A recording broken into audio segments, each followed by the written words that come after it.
सच की आवाज news channel, दिखेगा वही जो दिखेगा सही।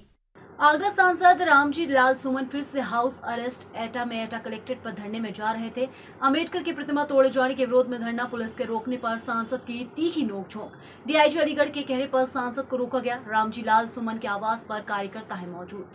आपको क्या कहना चाहिए? आज एटा जिला मुख्यालय पर समाजवादी पार्टी द्वारा आयोजित धरने में हमें शरीक होना था, शामिल होना था। अनावश्यक रूप से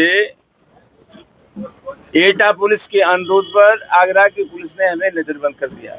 और ये कोई आज नजरबंद नहीं कर रहे हैं, 3 महीने से लगातार हमारे साथ ही व्यवहार हो रहा है जैसे मैं कोई आतंकवादी हूँ, नक्सलवादी हूँ। इन लोगों का लोकतंत्र में कोई विश्वास नहीं है।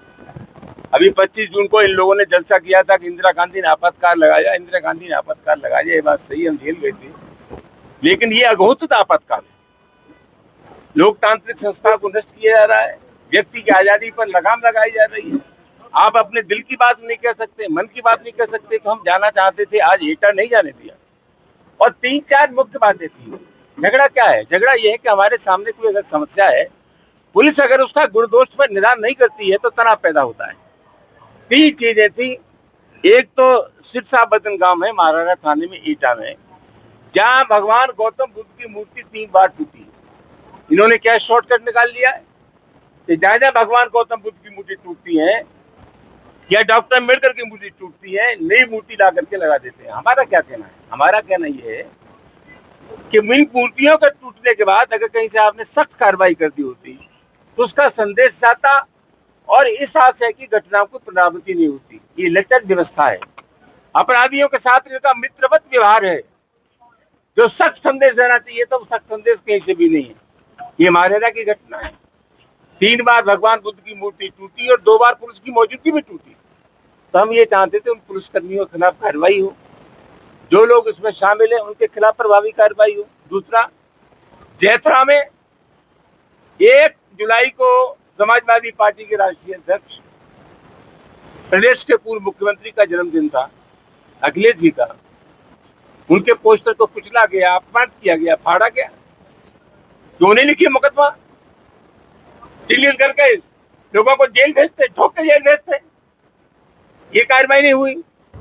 एक ढकपुरा गांव है, थाना आबागढ़ में, वो ढकपुरा गांव में दलितों की बारात नहीं चलने दी, उनके खिलाफ कार्रवाई नहीं हुई। पुलिस के एक सिपाही को चोट आ गई थी, मुकदमा दर्ज हुआ, उसमें दलित समाज के लोगों को भी नामजद कर दिया। इसकी घटना से कोई संबंध नहीं था।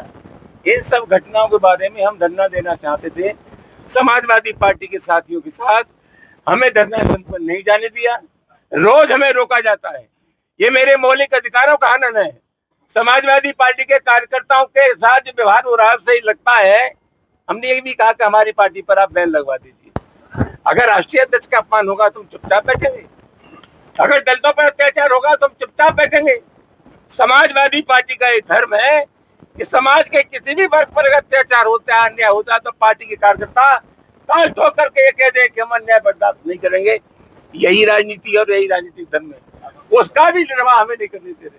अभी अलीगढ़ रेंज के DIG, ADG Agra, police commissioner Agra, police कप्तान एटा ने हमें स्पष्ट किया है कि इन सभी मामलों पर प्रभावी कार्रवाई होगी।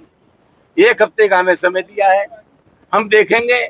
अगर 1 हफ्ते में कार्रवाई नहीं हुई तो फिर आज जनतंत्र में संघर्ष करने का जो तरीका है उसका फिर इस्तेमाल करेंगे।